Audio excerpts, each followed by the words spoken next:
Thank you, Ciarán. Sorry. Last year, my colleagues in the Senate Independent Group and I put down a motion to name the Children's Hospital after Dr. Kathleen Lynn. The motion was held without debate and was passed by the Seanad.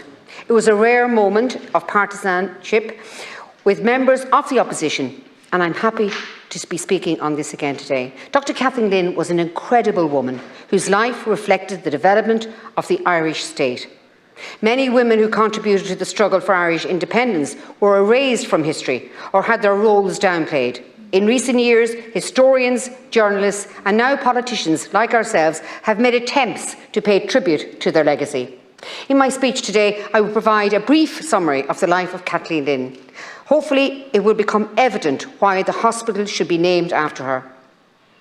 Dr. Lynn contributed to the Rising in 1916 by being the Chief Medical Officer for the Irish Citizen Army and ran one of the most important hospitals for children's health in the early years of the Irish state.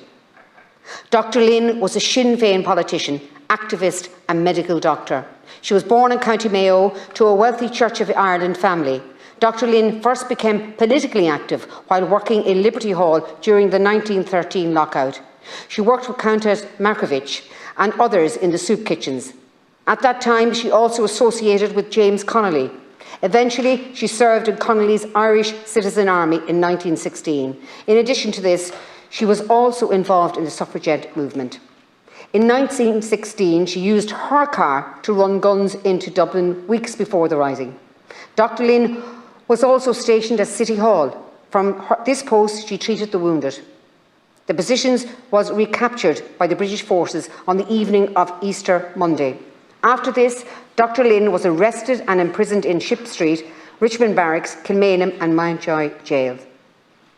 Dr. Lynn also served as an executive and anti-treaty Sinn Féin TD in Dáil Éireann between 1923 and 1927. However, she didn't take her seat in the Dáil Éireann due to the fact that she adhered to the abstentionist policy. Instead of taking her seat, she committed herself to other important causes. Dr. Lynn and female members of Sinn Féin helped to establish the St Ultan's Children's Hospital. At the time, the care of infants was a high priority by the medical professions in general.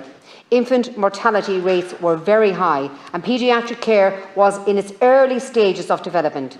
Despite the continued opposition of the male-dominated Irish medical establishment, Dr. Lynn worked tirelessly for the poor and the oppressed, helped provide quality medical care, conducted research into the causes of tuberculosis and ultimately helped manage wide-scale vaccination. A sharp reduction in the disease is credited to her. In her personal life, she was an advocate for the Irish language within the Church of Ireland. In many aspects, she is a person who represents many groups in our nation. I would ask my colleagues to support this motion today, and I know, Mary, you've done significant work, and I want to thank you, and I want to thank our colleagues in the gallery today for all the work that you've done in relation to this. So I want you to support this motion, not just to pay tribute to the important work done by Dr. Kathleen Lynn, but also to help commemorate all women who helped to develop Ireland into the country that it is today. And I'm a little bit disappointed to hear Senator Sean talk about Kathleen Lynn in the manner he spoke today. I'm sure if Fine Gael were in government, they may even name their hospital Heather Humphrey Hospital or Helen McEntee Hospital when their new leader comes in. But at this moment in time, this particular woman has contributed so much to the history of this state, and I think it's a fitting tribute, and everybody has agreed in here to name this hospital after Kathleen Lynn. Thank you.